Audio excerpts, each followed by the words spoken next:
안녕하세요. 채널을 애청하고 있는 40대 여자입니다. 열 손가락 깨물어서 안 아픈 손가락 없다고 하잖아요. 근데 우리는 상황에 따라 쓰는 손가락이 정해져 있죠. 아주 만족스러울 때는 엄지손가락을 내보이고 다른 사람과 약속을 할 때는 새끼손가락을, 어떤 손가락은 남을 욕보이기 위해서 쓰기도 하고요. 또 반지를 끼워서 반짝거리게 하는 손가락도 정해져 있습니다. 좀 씁쓸하지만 자식도 마찬가지인 것 같아요. 아무리 내 가슴을 울리지 않은 자식이 없다고 해도 특히나 더 애틋하고 마음이 가는, 그래서 뭐든 더 해주고픈 자식이 있는 법이죠. 저도 부모라서 그 마음을 뭐 없는 일은 아니다 싶으면서도 동시에 누군가의 자식이기에 그래도 부모는 그런 마음을 자식이 알게 해서는 안 되지 않나 싶네요. 이 사연은 저의 가장 사랑하는 사람이 손가락 중에서도 가장 마음고생을 많이 한 덜 아픈 손가락이라서 보내는 사연입니다. 지금까지 새 아이를 낳고 잘 살고 있는 남편과 저는 제가 20대 후반이었을 무렵 만났어요. 친한 친구랑 한창 술 한잔 하다가 2차로 어디 갈까 하다가 친구가 근처에 있는 아는 지인들이 자리 잡고 놀고 있다는데 갈래? 이러는 거예요. 알딸딸하게 취하기도 했고 또 저는 새로운 사람을 만나는 걸 좋아해서 알겠다고 했죠. 그 자리에 제 남편이 될 사람이 있었을 줄 누가 알았겠어요. 남편의 첫인상은 딱 그 노래 아시나요? 월남에서 돌아온 새까만 김상사, 이제야 돌아왔네. 딱 그 노래말 그대로 새까만 사람이었어요. 몸도 좀 두툼하고 눈썹도 짙어서 얼핏 보면 조금 무서운 인상이었습니다. 저는 그런 남편을 보고 좀 주춤하게 돼서 도착한 술자리에서 최대한 멀리 앉았습니다. 그런데 다들 술 들어가서 시끄러운 자리에서 손에 사이다 하나 쥐고 조용히 있는 겁니다. 간간히 웃기는 하는데 뭐가 그렇게 수줍은지 고개를 푹 수그리고 웃고요. 겉과 속이 너무 다른 그 모습이 신기하기도 하고 뭔가 웃기기도 해서 빤히 쳐다보니까 남편의 친구라는 사람이 말하는 겁니다. 이거 희라 씨가 민철을 아주 신기하게 쳐다보시네. 신기하긴 하죠. 얼굴이랑 몸은 흑곰인데 속은 햄스터나 다름없어요. 이 자식이 포크레인 기사인데 요새 밖에서 작업하는 게 워낙 많아서 이렇게 탔대요. 야, 뭐 그런 것까지 다 말하냐? 정말 그 말 그대로였어요. 겉은 거대한 맹수 그 자체인데 속은 아주 작은 동물 같은 게요. 그 이후로 그 멤버 그대로 술자리를 몇 번 가졌는데 한 3번쯤 만났을까요? 남편이 손을 덜덜덜 떨면서 제게 번호를 물어보더라고요. 그게 웃기기도 했는데 또 참 좋아 보이기도 했어요. 그렇게 연락처를 주고받고 따로 만나다가 연애를 시작했습니다. 저만 만나면 얼굴은 빨개지고 어떻게 옆에서 뭐든 제가 원하는 걸 함께하길 원하는 사람이었죠. 어떤 때는 너무 내 눈치를 보는 게 아닌가 했는데 천성 같더라고요. 소심하고 내성적인 모습이 말이죠. 만난 지 1년이 안 됐을 때 이미 저희는 서로의 마음을 확인하고 암묵적으로 결혼도 생각했던 사이였어요. 근데 제가 덜컥 임신을 먼저 하게 된 거죠. 저야 어차피 결혼을 한다면 이 사람이다라고 생각하던 와중이라서 둘만의 신혼을 갖지 못하겠지만 뭐 어쩔 수 없지 했습니다. 제 자취방에서 남편이 사온 선짓국을 함께 먹다가 제가 무심결에 던졌어요. 아, 맞다. 나 임신했어. 제가 국물을 떠 한 입 먹으려고 말하는데 남편은 정말 드라마의 한 장면처럼 숟가락을 댕그랑 하고 떨어뜨리더군요. 저는 그 모습을 보고 와, 이 사람한테 매일 깜짝 놀랄 만한 말 하면 심심하진 않겠다 생각을 했죠. 남편은 입을 벌벌벌 떨어가면서 마치 대역 조인 마냥 제 손을 잡고 말하는 겁니다. 희라야, 내가 너무 미안해. 너 아직 어린데 내가... 이보세요. 나 내일 모레 30이야. 어리게 봐주는 건 고마운데 이렇게 입술 떨 일은 아니네요. 그래도 내가 민철 씨 나랑 결혼할 생각 아니었어? 그럼 당연하지. 희라 아니면 나 데려가 줄 사람이 누가 있어. 그래. 그냥 우리 하늘에서 축복이 빨리 날아왔다고 생각하자. 근데 희라 너 입고 싶은 웨딩드레스도 있을 거고 예전에 신혼기간 길게 갖고 싶다고도 했잖아. 뭐 어쩌겠어. 이미 저질러졌는데 팔자련이 해야지. 우리 지난 일은 뒤돌아보지 말자. 어? 우리 아이는 희라 성격 닮았으면 좋겠다. 남편이 착하고 순하긴 하지만 저도 동의했습니다. 사람이 좀 편하게 살려면 융통성이라든지 무슨 일에는 그냥 그런가 보다 하고 넘어가는 성격이 편하잖아요. 남편은 남들 기분 맞추고 신경 쓰느라 제 남편이지만 좀 성가신 성격이었기 때문이죠. 근데 남편과 결혼 준비를 하면서부터 늘 미스테리였던 남편 성격의 근원지를 보고야 말았습니다. 처음으로 남편 부모님을 뵈러 간 날 초반에는 평범했어요. 시어머니는 세련되고 나이에 비해 굉장히 잘 꾸미시는 분 같았죠. 관리도 많이 하신 것 같았고요. 목소리가 조금 크시긴 했어도 좋은 분 같았습니다. 시아버지께서도 말수는 적으셔도 오히려 그게 사람이 가볍지 않고 묵직해 보였죠. 결혼 전에 애를 가져서 어쩌냐, 신혼여행은 국내가 낫겠다, 부모님은 어느 동네 사시냐 등등 처음 시댁에 될 집에 가서 할 법한 질문을 듣고는 조곤조곤 대답을 했죠. 이미 남편에게서는 시아버지께서 3층짜리 상가 건물을 가지고 있다는 걸 들어서 시댁이 어느 정도 금전적으로 안정이 됐다는 걸 알고는 있었거든요. 근데 시아버지께서 대뜸 신혼집은 걱정하지 말라고 하시더라고요. 저는 그때 대기업 공장 생산직으로 일하고 있었고 남편은 포크레인 기사 일을 시작한 지 얼마 되지 않았을 때였거든요. 그냥 둘이서 모은 만큼 해서 살자라고 입 맞췄는데 신혼집 전세금을 지원해 준다고 하니 너무 감사했죠. 그렇게 화기애애한 분위기가 이어질 때쯤 갑자기 띵동하고 현관문 벨이 울리는 겁니다. 시어머니는 어머 이 시간에 누구야? 하면서 밖으로 나가셨고 이내 현관에서 시어머니가 아주 반가운 목소리로 누군가를 맞이하는 소리가 들리더라고요. 어머 우리 장남이 어쩐 일이야. 바쁘신 양반이 말도 없이. 아, 오늘 민철이 신부 데려온다고 해서 일하다가 중간에 나왔어요. 금방 들어가 봐야 돼요. 아유, 지금이 몇 시인데 아직도 일을 해. 우리 사장님이 정말 바쁘다니까. 시댁에 온 갑작스런 손님은 바로 남편의 형, 저의 아주버님이었습니다. 남편에게는 3살 위 형이 있었는데 남편에게 먼저 듣기로는 투자회사를 운영한다고 들었거든요. 역시 성공한 사업가라서 시어머니의 반응이 저렇게 요란하구나 했죠. 근데 그 환영이 어째 끝나질 않는 겁니다. 원래 처음 시댁에 인사를 드리러 온 손님은 저고 또 첫인사인 만큼 주인공은 저와 남편이잖아요. 근데 아주버님이 인사를 하고 자리에 앉는 순간 대화의 주제는 온통 아주버님에 대한 이야기가 됐죠. 희라야, 땡땡 매니지먼트라고 들어봤니? 아니요, 딱히. 어머, 애가 젊어서 그런가. 아직 투자나 펀드에 관심이 없구나. 우리 장남이 운영하는 회사인데 신생 회사 중에서 제일 고객 수가 많아. 아우, 정말요? 대단하시네요.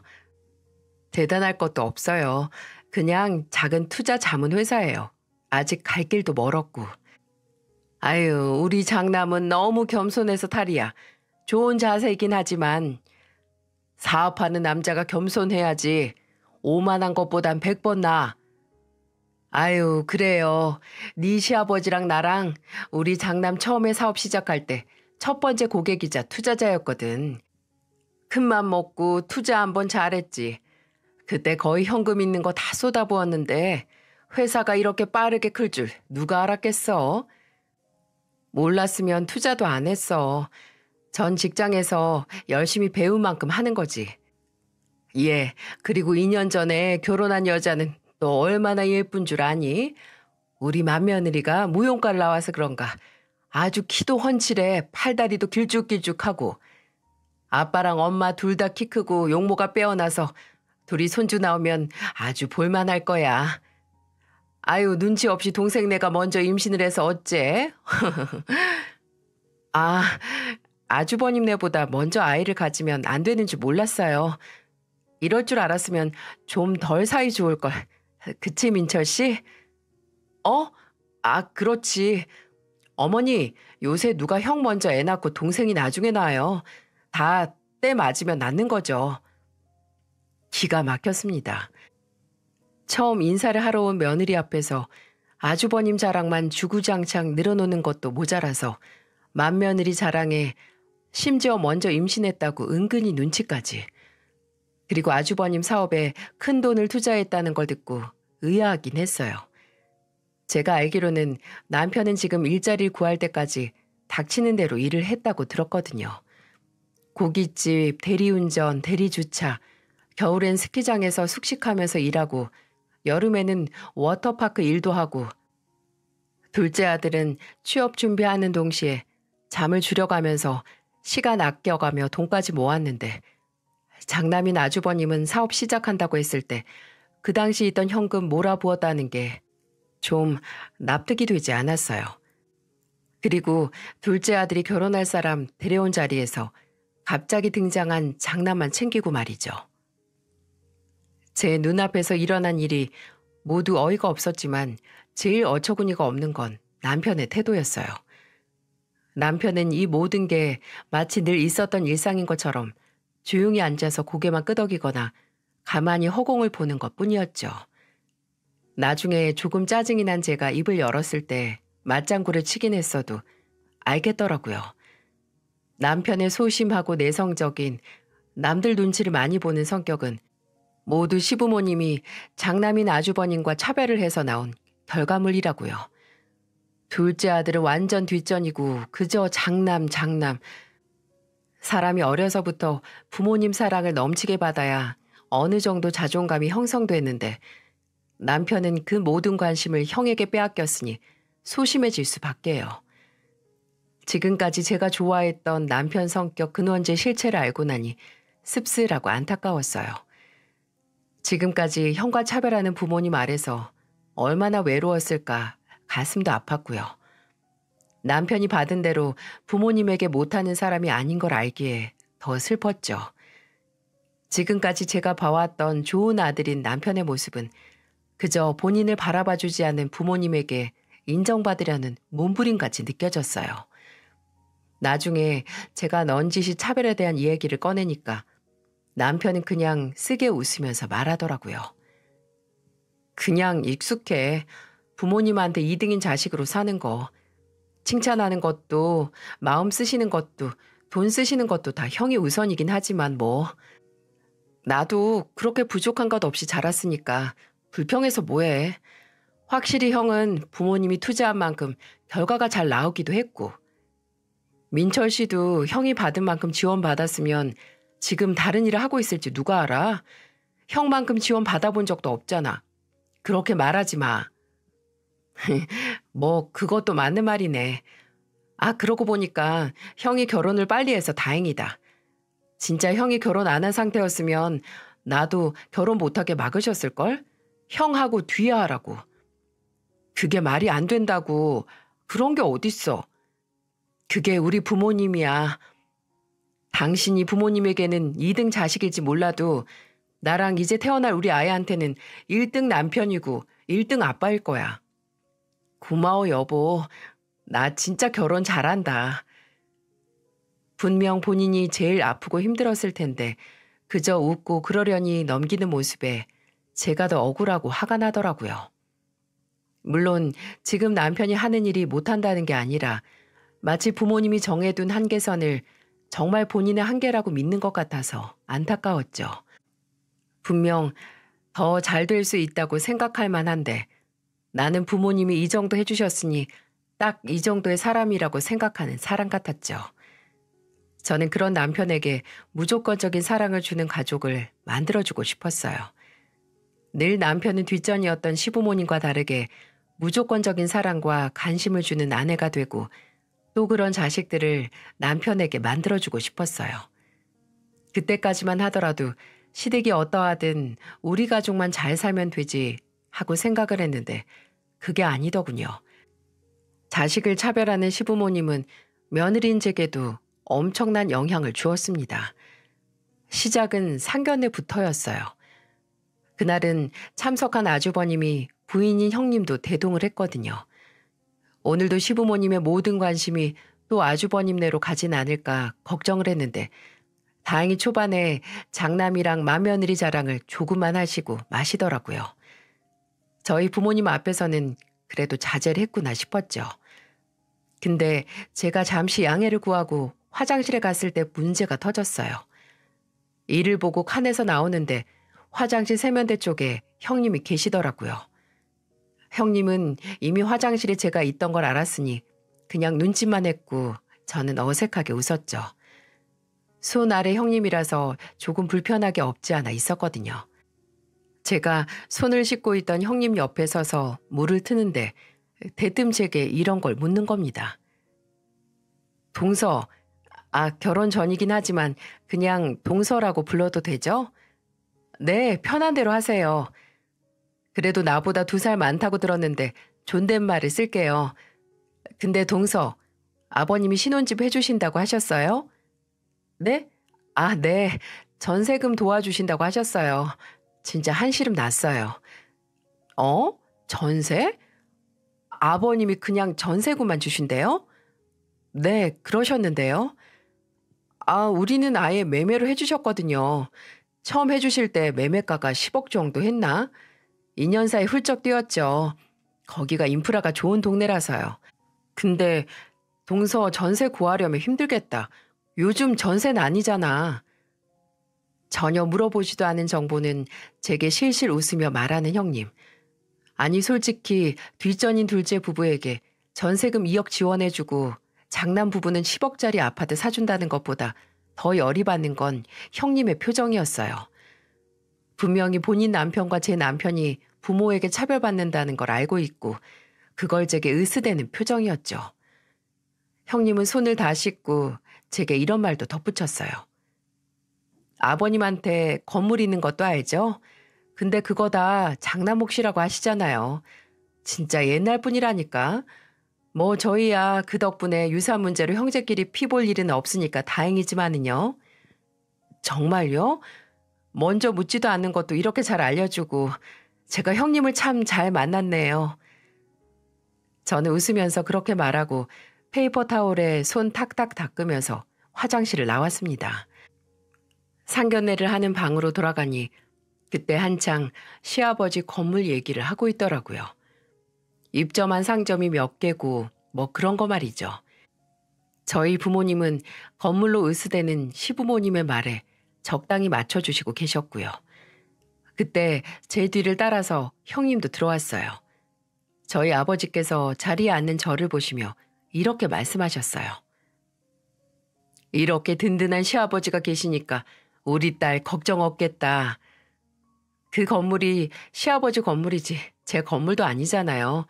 그리고 그 건물 어차피 아주버님 거 될 거래요.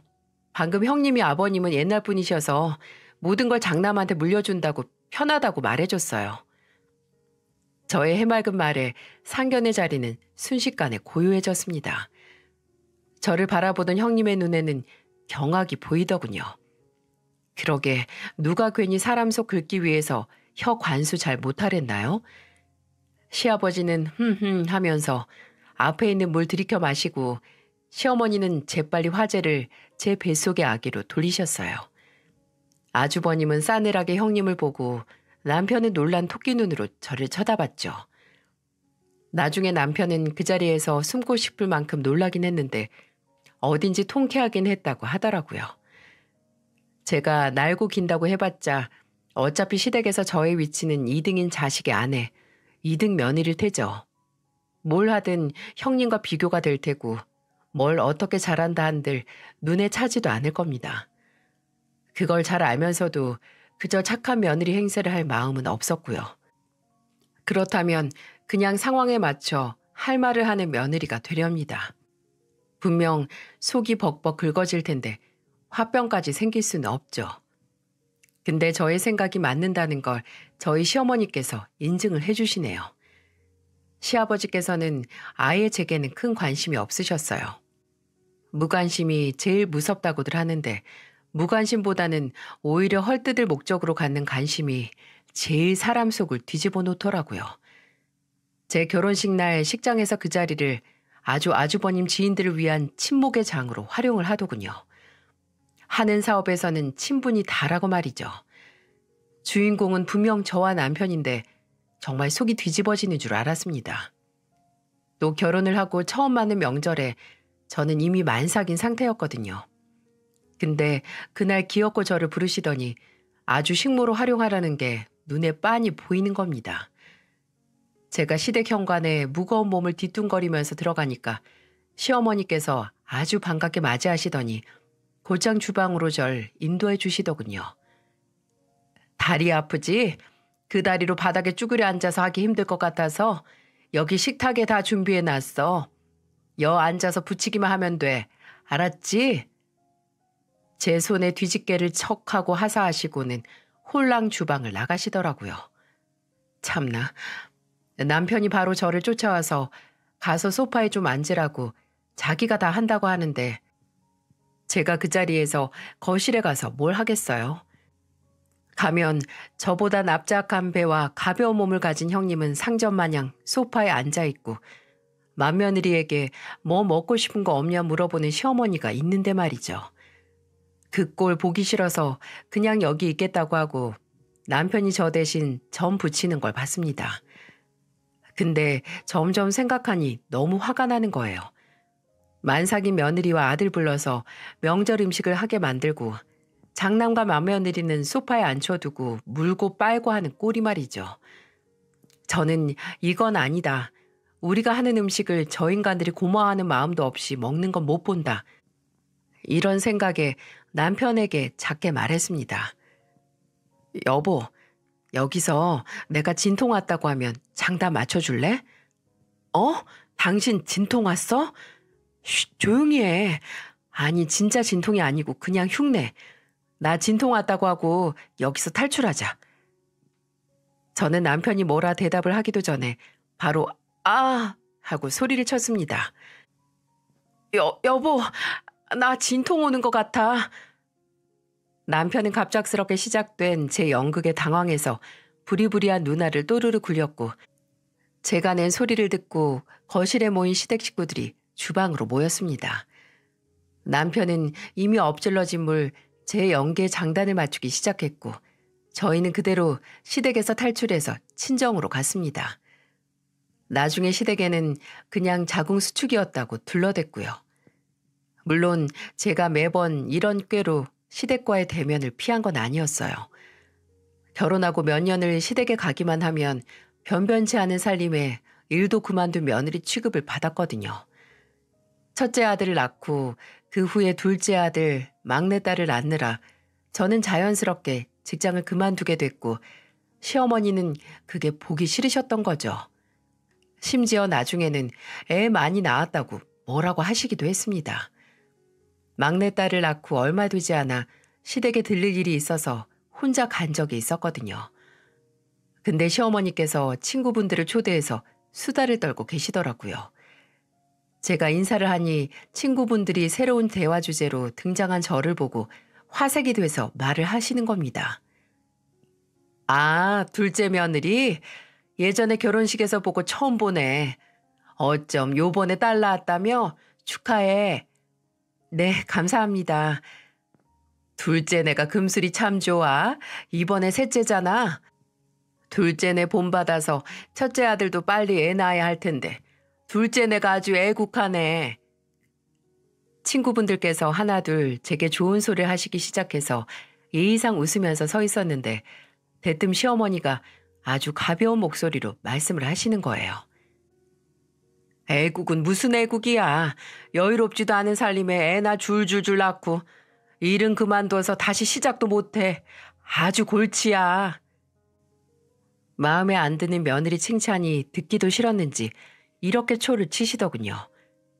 친구분들도 전혀 관계도 없이 며느리 헐뜯기 시작하는 시어머니를 보고 당황하셔서 두둔하기 시작하셨는데 끝까지 저에 대해 마음에 안 드는 부분을 마치 한 맺힌 사람처럼 구구절절 말씀을 하시는 겁니다.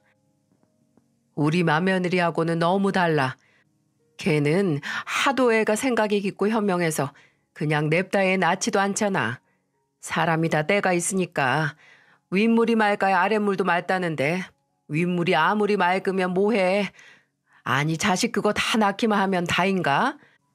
셋을 그냥 뭉텅이처럼 낳아놓고 그게 그저 알아서 잘 크겠거니 바라는 것보다 그렇게 미련한 게 어딨다고. 아유 민수 엄마 왜 그래. 아무리 그래도 둘째 며느리랑 둘째 아들이 생각 없이 낳았겠어? 다 상황 고려해서 낳을만 하니까 낳았겠지. 아니에요. 어머님 말씀이 맞죠 뭐. 애 키우는 게 좀 힘들어요. 있는 만큼 어려운 게 자식인데 원래 애들 나이 차이가 안 날수록 질투나 시세 마는 게 심하다고 하잖아요. 그래서 저랑 남편은 애들 차별 안 하는데 각별히 신경 쓰고 있어요. 누구는 장남이라고 차별하고 누구는 아들이라고 차별하고 누구는 또 막내라고 차별하면 안 되잖아요. 그러니까 어머님이 걱정할 일 전혀 안 일어날 거예요. 저랑 남편은 어머님 덕분에 자식 차별이 얼마나 유해한지 잘 알고 있잖아요. 이때 시어머니의 얼빠진 얼굴이 아직도 생생하게 생각이 나네요. 솔직히 이 이후에 시댁 쪽으로는 볼 일도 보기 싫었지만 아예 연을 끊지 않는 이상 어려운 일이죠. 남편은 제게 이런저런 일이 있었다는 걸 전해 듣고 더 이상 안 되겠다 말을 하던지 해서 시댁에는 발길을 끊자라고 했었어요. 근데 가는 날이 장날이라더니 남편이 저런 생각을 했을 때쯤 시댁에는 한바탕 뒤집어지는 사건이 생기고 말았습니다. 제가 결혼을 하고 5년 정도 지났을 때 시아버지께서 세상을 떠나고 마신 거죠. 원래 심장에 질환이 있다는 건 알고 있었는데 주무시다가 급작스럽게 심장마비가 오셨고 그대로 눈을 뜨지 못하셨어요. 저와 남편이 시댁에 더 이상 이런 취급 못 견디겠다고 한마디를 하고 자시고 할 상황이 아니었죠. 시아버지의 죽음에 누구보다 충격을 받으신 건 당연히 시어머니였습니다. 시어머니는 장례식장에서 몇 번은 혼절하셨고 일주일에 5kg 정도 살이 빠지셨어요. 시아버지께서 돌아가시고 몇 달이 지나도 회복하지 못하셔서 우울증 진단까지 받으셨네요. 도저히 혼자서 생활할 상태가 아니었어요. 저와 남편은 아무리 사이가 좋진 않았어도 상황이 상황이니까 모셔오자는 상의를 하기도 했었어요. 근데 그때 남편에게서 시어머니를 모시고 살아야겠다는 말을 들은 아주버님이 아주 흔쾌히 본인이 모시고 살겠다고 하더군요. 장남이 안 모시면 누가 모시냐고 하면서 말이죠. 솔직히 저는 좀 의외라고 생각을 했어요. 아주버님이 부모님의 사랑을 몰아서 받은 자식이긴 했어도 그만큼 부모님에게 살가운 사람은 또 아니었거든요.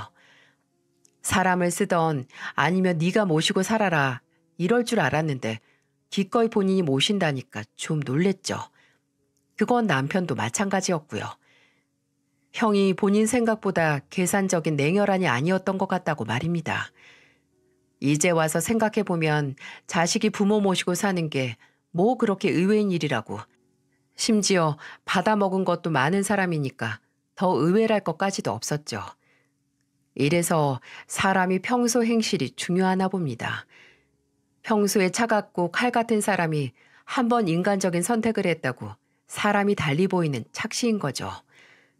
저와 남편은 그래도 시어머니께서 사랑에 맞지 않는 장남과 함께 사시게 됐으니 상태가 좀 나아지시겠거니 했습니다. 걱정할 일이 줄었다고 말이죠. 하지만 저희의 시련은 그게 끝이 아니었어요. 마냥 속이 좋은 남편이 사고를 치고 만 거죠. 친구를 믿고 보증을 섰다가 친구가 잠수를 타고 만 겁니다. 정말 솔직히 너무 화가 났어요. 물론 사람을 잘 믿고 착하고 순한 남편의 모습을 사랑하긴 하지만 그 성격이 이런 역효과를 낼 줄은 미처 몰랐으니까요. 하지만 또 너무 미안해하고 어떻게 해서든 해결을 하겠다고 하는 남편을 보니 그래, 사람이 살면서 실수를 하는 거지 하는 생각도 들더라고요. 함께 산 정이 뭔지 열불이 나면서도 나쁜 건 친구를 배신한 놈이지 싶었고요. 그때 잘못 선 보증으로 갚아야 할 돈이 3천이었는데 저희가 그럴 형편이 아니었거든요. 아들 둘은 초등학생이었고 막내딸은 막 유치원에 들어갈 준비를 하고 있어서 돈이 이만저만 깨지는 게 아니었어요. 그래서 저는 남편에게 말했습니다. 여보, 사람이 실수는 할 수 있어. 당신한테 나쁜 마음이 있어서 이렇게 된 거 아니잖아. 근데 당신 애 아빠야. 우리 애가 셋이라고. 만약 당신한테 이 상황을 해결할 책임감이 있으면 이번에 자존심이나 과거의 감정 다 잊고 어머님께 딱 한 번 부탁드려봐. 어머니한테? 그래, 당장 우리가 삼천이 어디에서 나. 빚 갚자고 또 빚을 질 수도 없는 노릇이고 그렇다고 딸린 자식이 몇인데 이 집을 뺄 수도 없잖아. 어머님이 어떤 분이고 또 어머님에 대한 당신의 감정은 충분히 아는데 지금 우리를 이 상황에서 꺼내줄 사람은 어머님뿐이야. 남편은 제 말에 깊게 몇 날 며칠 고민을 하더니 알겠다고 하더군요. 솔직히 나를 차별해서 더는 안 보고 싶다고 마음먹은 부모님께 다시 가서 도와달라고 하기 꺼려지긴 하겠죠. 하지만 당장 내 가족이 어떻게 될지 모른다는 생각에 남편은 남편대로 나름대로 어려운 결정을 내린 거죠. 남편이 시어머니에게 3천만 원을 빌릴 수 있었을까요? 저와 남편이 참 순진했나 봅니다. 시어머니를 만나 뵈러 나간 남편은 다 늦은 저녁 술에 취해 집으로 돌아왔어요. 시어머니에게 아주 칼같이 거절을 당했다고 하더군요. 어머니가 나더러 한심한 자식이래. 너한테 투자를 안 해서 다행이라고. 알아서 하래. 네 마누라 일 시켜라 하면서. 진짜 그래서 내가 형 처음에 취업했을 때 뽑아주신 자동차 값이 지금 내가 부탁하는 돈보다 많다고 하니까 그만큼 네 형은 보답을 해서 쌤쌤이래. 진짜 비참하다. 어떻게 이러냐? 어떻게 이래? 저는 그때 남편에게 시어머니께 부탁드려보자고 등 떠민 걸 뼈저리게 후회했어요. 왜 그랬을까? 차라리 다른 데서 빚을 질 걸. 발등에 불이 붙어서 남편을 불구덩이에 떠밀었구나 하고 말입니다. 웃기지만 시어머니 말대로 저는 급하게 아르바이트를 시작했고 친정에서도 적지만 돈을 빌려주셨어요. 이 일을 계기로 시어머니와는 점점 멀어지게 됐습니다. 돈 문제 때문이라기보다는 남편 내면에 점점 쌓여온 서러움이 이걸 계기로 터지게 된 거죠. 시어머니가 돈을 안 빌려주셨다는 것보다는 벼랑 끝에 서 있는 자식을 너무 쉽게 모른 척하다 못해 조롱까지 하는 시어머니의 모습에 정남이가 뚝뚝 다 떨어진 것 같아요. 그 후로는 따로 연락을 해서 안부를 묻거나 기념일에 찾아가지도 않았어요. 그냥 처음부터 서로 없는 인간처럼 지내게 됐습니다.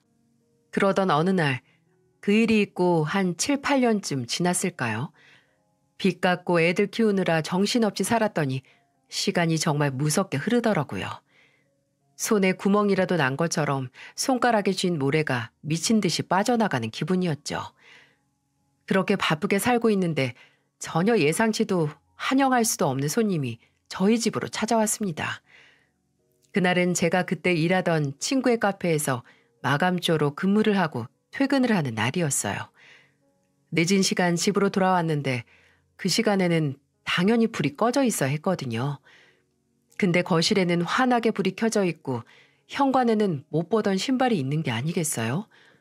뭐지 싶어서 집으로 들어가니까 남편이 거실 한가운데서 누군가와 멀찍이 떨어져서 마주보고 있더라고요. 상대방의 옆에는 짐가방으로 보이는 큰 가방 한 개와 트렁크 하나가 있었어요. 그 의아한 상황에서 제가 더욱 놀랐던 건 전 태어나서 그렇게 화가 난 남편의 얼굴은 처음 봤습니다. 저 사람 얼굴에 저런 주름이 잡히기도 했나 싶을 정도로 인상을 잔뜩 쓰고 앉아 있었던 거죠. 대체 누가 남편을 저렇게 화나게 했나 했는데 남편과 마주 앉은 사람의 뒷모습에 어딘지 싸한 기분이 밀려 들어왔어요. 설마 하는 마음에 발을 움직여 더 가까이 가니 남편을 분노에 치를 떨게 한 손님은 바로 시어머니였습니다. 몇 년 만에 재회인지 그때 시어머니 얼굴로 봐서는 솔직히 20년 만에 보는 것 같았어요. 풍성했던 머리숱은 거의 반절은 빠져 있었고 얼굴에 살이 하나도 없는 게 모르는 사람이었으면 절대 예전과 지금 모습을 보고 같은 사람이라고 할 수 없었을 거예요. 아니 그것보다 왜 이런 가방을 가지고 우리 집에 찾아온 건지 도무지 알 수 없는 것 투성이었죠. 저는 그 숨막히는 적막감을 넌지시 깨고 물었습니다. 어머님이 여긴 어떻게 오신 거야, 여보? 제 말에 남편은 가만히 있다가 정말 낮은 목소리로 이렇게 말했습니다. 직접 말해보세요. 자식으로도 생각 안 하는 둘째네 오신 이유가 뭔지. 싸늘한 남편의 말에 시어머니는 마른 입술을 몇 번 달싹이더니 드디어 입을 여시더군요. 그리고 그 입에서 나온 말을 그저 믿지 못할 정도로 충격적이었습니다. 장남, 아니 큰애 내서 그간 잘 지냈다. 잘 지냈는데 몇 년 전에 글쎄 큰애가 네 아버지 건물을 본인 명의로 이전하자고 하더구나. 엄마가 이제 나이도 있고 그런 건물 끼고 있어봤자 신경만 쓰일 거라고. 본인이 관리 잘하고 엄마 꼬박꼬박 돈 드리겠다고. 나야 그때는 어차피 나 죽으면 큰애가 가질 거니까 뭐 문제가 있겠냐 했지. 근데 올해 초에 내가 암이란다, 암. 며느리 따라간 건강검진센터에서 췌장암이라고.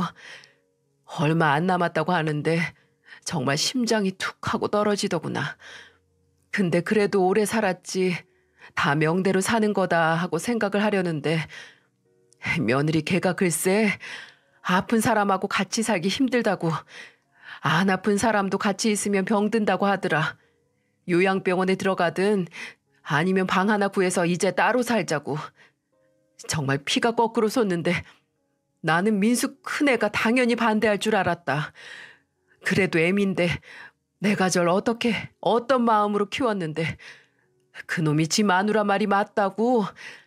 지금까지 10년 동안 부양한 것도 어머니 고맙게 생각하셔야 한다고 하는데 하늘이 무너지는 줄 알았어. 지금까지 내가 산 세월이 전부 아무것도 아닌 게 되는데 알아서 짐 정리하라고 해서 내가 그냥 바로 나와버렸다. 더 이상 돈 있고 뭐 빼먹을 것 있을 때만 부모 취급하는 자식 새끼랑 같은 집에 있기 싫어서. 근데 내가 어딜 가니. 민철아, 네가 나한테 서운하긴 할 테지만 그래도 제가 서운할 거라는 건 아세요?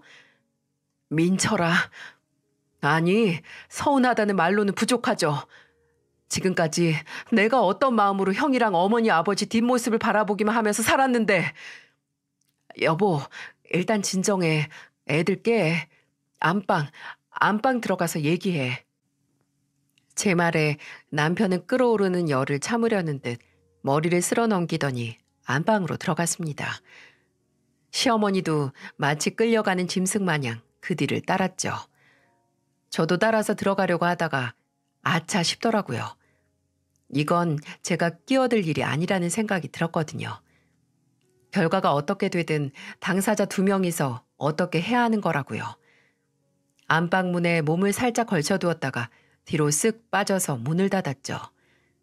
남편과 시어머니가 함께 들어간 안방에서는 간간히 말소리가 들리다가 갑자기 폭발할 것 같은 남편의 목소리가 들리기도 하고 그 뒤에는 시어머니가 울면서 뭔가를 비는 목소리도 들렸어요. 남편이 한평생 부모님께 뭘 바랬던 적이 없다. 내가 뭘 해달라고 달라고 했던 적이 있냐고. 근데 도움이 진짜 필요해서 동아줄 잡는 기분으로 갔더니 어머니 그때 어떻게 했냐라고 말하면서 시어머니가 목 놓아 울면서 내가 잘못했다고. 그때 눈이 멀었다. 그때는 정말 장남 하나 잘 키우면 뭐든 잘 될 줄 알았다고 남편에게 용서를 비는 목소리가 들리더라고요. 시간이 지날수록 분노로 점철된 남편의 목소리도 흐느낌으로 변하고 그럴수록 시어머니의 울음소리도 더욱 심해졌어요. 저는 그 방문 앞에서 지금 내가 뭘 빌어야 하나 했습니다. 둘의 화해? 아니면 남편의 통쾌한 복수? 저는 그저 제 남편이 더는 상처받지 않길 바랐습니다. 그렇게 영원 같은 시간이 흐른 후에 새벽해로 창밖이 흐릿하게 될 때쯤 안방에서 들리던 소리가 멎더라고요.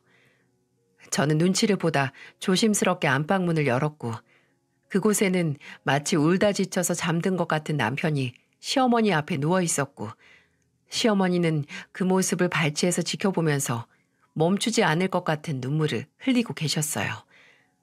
그러다 손을 들어 올려서 잠든 남편의 얼굴을 쓸어 만질 것 같다가도 이내 뭐가 무서운 사람처럼 손을 거두시더라고요. 다음 날 남편은 제게 이런 말을 했습니다. 여보, 정말 염치가 없는 건 아는데 무슨 말 할지 알 것 같아. 당신 결정대로 해. 어? 둘이서 무슨 대화를 나눴는지 다 알 수는 없지만 계속 굳게 닫혀있던 당신 마음이 움직인 거잖아. 그러니까 어머님 남은 시간 동안 같이 있고 싶다고 지금 나한테 말하는 걸 거고. 맞아. 미안해. 미안할 게 뭐 있어. 지금 당장 힘든 것보다 난 어머님 돌아가시고 후회하는 당신 모습 보는 게 더 괴로울 것 같아. 어머님 집으로 모시자. 들어오시라고 해. 고마워, 여보. 정말 고마워. 남편은 제 앞에 몸을 웅크리고 울었습니다. 저는 한평생 남편 몸 안에 있던 부모님께 제대로 된 사랑을 받지 못했던 어린아이가 이걸 계기로 조금 치유되는 건 아닐까 했어요. 시어머니에게 제대로 된 사과를 받고 고함을 지르고 또 울부짖으면서 그간의 시간을 치하게 된 거죠. 솔직히 턱도 없긴 해도 당장 남편이 내린 결정이니 저는 그냥 뜻대로 이루라고 하고 싶었어요. 나중에 시어머니는 제 앞에서도 눈물 콧물을 흘리면서 사과를 하시기도 했었고요. 본인이 너무 어리석었다고 미안하고 또 고맙다고 말이죠. 그 후로 남편은 매일같이 새벽마다 사라지기 시작했어요. 바로 밤에 잠든 시어머니가 제대로 주무시거나 숨을 쉬시나 확인하기 위해서였죠. 한 번은 화장실에 가다가 남편이 침대에 없는 걸 보고 나갔는데 남편이 시어머니 방에 들어가서 잠든 시어머니 발을 살며시 어루만지고 있더군요. 아주 약하게 주무르면서 어깨를 들썩이는데 참 예전에 어떻든 어머니는 어머니구나 싶었어요. 때로는 부모님이 자식에게 무조건적인 사랑을 준다고 하지만 남편의 경우에는 반대 같았어요. 시어머니는 앞으로 살 날이 얼마 남지 않았으니 그냥 집에서 손주들과 함께 있다가 눈 감고 싶다고 하셨고 항암을 포함한 치료는 최소화하고 싶다고 하셨어요. 더 이상 늘리고 싶지도 않고 먼저 떠난 시아버지처럼 잠자다가 가고 싶다고요. 저와 남편은 그런 시어머니의 선택을 존중했습니다. 남편은 처음에는 그냥 병원에서 꾸준히 치료를 받자고 했지만 시어머니는 완강히 거절하셨어요. 남편보다는 제가 일하는 일수를 줄이기 수월해서 일을 줄이고 시어머니가 병원에 가는 날마다 동행했어요. 그렇게 함께하는 시간이 는 만큼 시어머니에 대해 몰랐던 걸 많이 알게 되기도 했죠. 대화는 모두 제게 미안하다는 말로 끝나긴 했지만 저는 그 시간이 나쁘지 않았어요. 그렇게 시어머니가 저희 집에 오시고 한 4개월 정도 지났을 때 시어머니는 퇴근한 저와 남편을 불러다 놓고 말씀하셨죠. 너희는 내가 너희한테 얼마나 미안해하고 또 고마워하는지 모를 거다. 정말 고맙다. 그런 말 하지 마세요, 어머니. 말씀 안 하셔도 저랑 이 사람이 다 알아요. 아니야, 너희는 몰라. 내가 하루에 수천 번을 말해도 다 전해지지가 않을 거다. 내가 지금 너에게 해줄 수 있는 게 이런 것뿐이야. 앙상한 손으로 저희에게 내민 건 다름 아닌 증여 계약서였어요. 증여인은 시어머니였고 수중인은 저와 남편 공동 이름이 적혀 있었어요. 그리고 현금 10억을 증여한다는 내용이 들어있었죠. 저와 남편은 그 계약서를 만질 생각도 안 하고 시어머니를 쳐다보며 말했습니다. 어머니, 이걸 왜... 아니, 이 돈은 다 어디서 난 거예요? 네 아버지가 건물만 남겨줬겠니? 그동안 모은 현금도 남겼지. 민수 그놈은 그저 그 건물에만 눈이 멀어 있어서 이 돈 있는 줄도 몰라. 그러니 그렇게 쉽게 애미를 버렸겠지.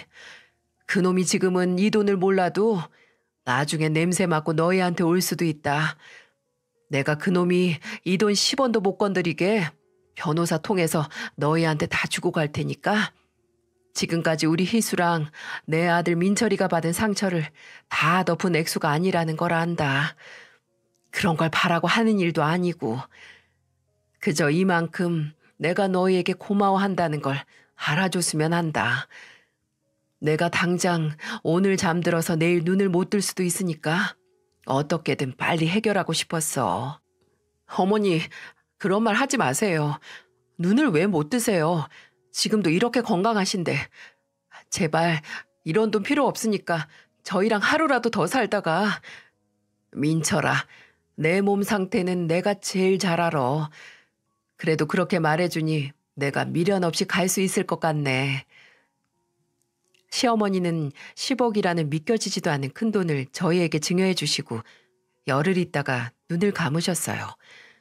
원하신 대로 집에서 자다 떠나지 못하고 호흡 문제로 병원에서 입원하시다가 가셨지만 마지막 숨을 거두기 전에 저도 남편도 또 손주들 모두 모여서 시어머니의 손을 잡아드렸어요.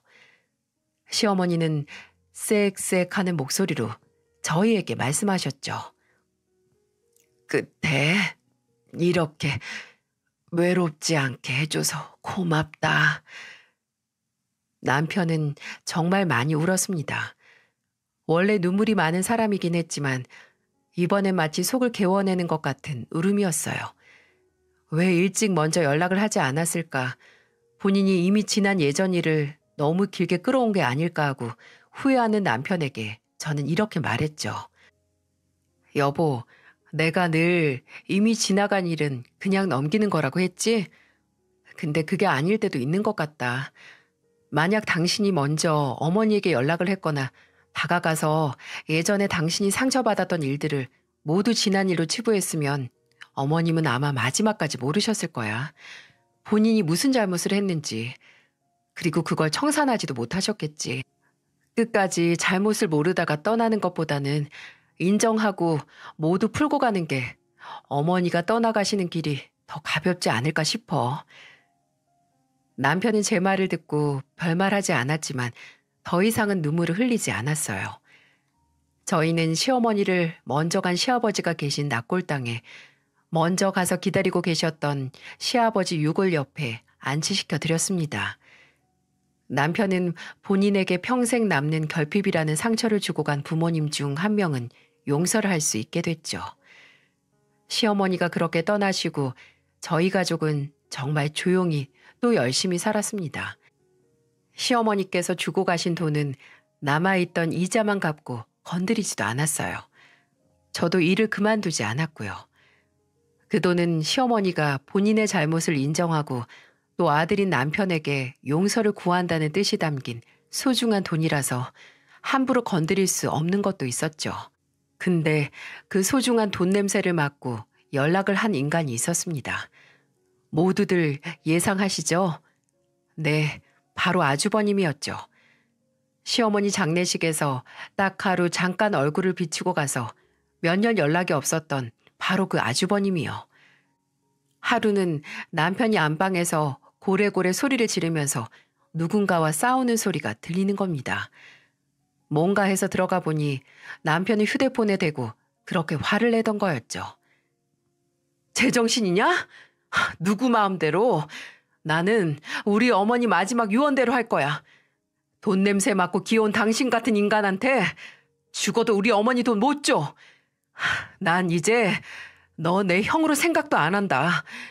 이혼이든 뭐든 알아서 하고 그렇게 사장 소리, 투자 규제 소리 듣고 떵떵거리면서 산 만큼 이제 그 후폭풍 밀려 들어온다고 생각해.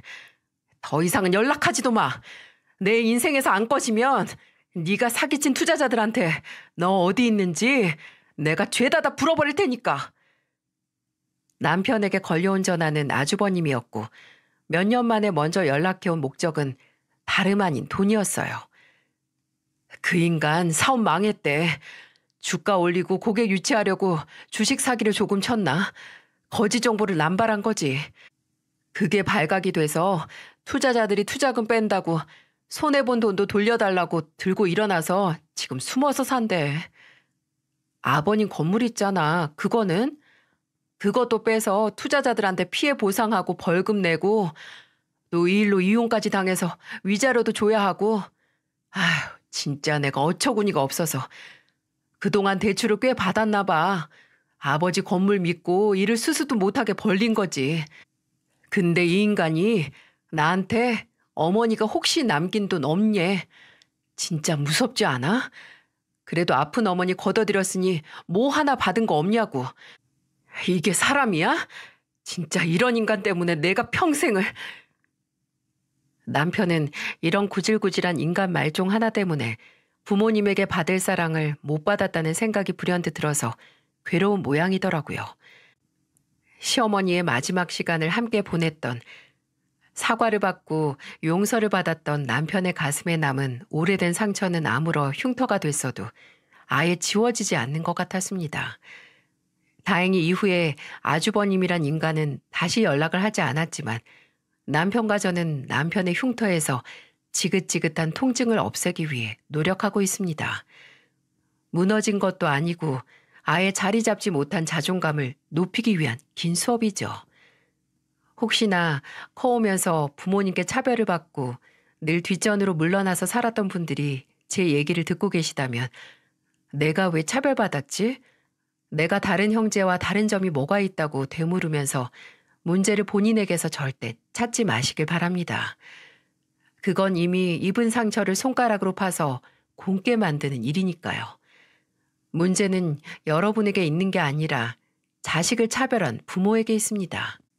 사람이 차별을 받으면 평생 나 자신을 끔찍하게 의심하면서 살게 되는 것 같아요.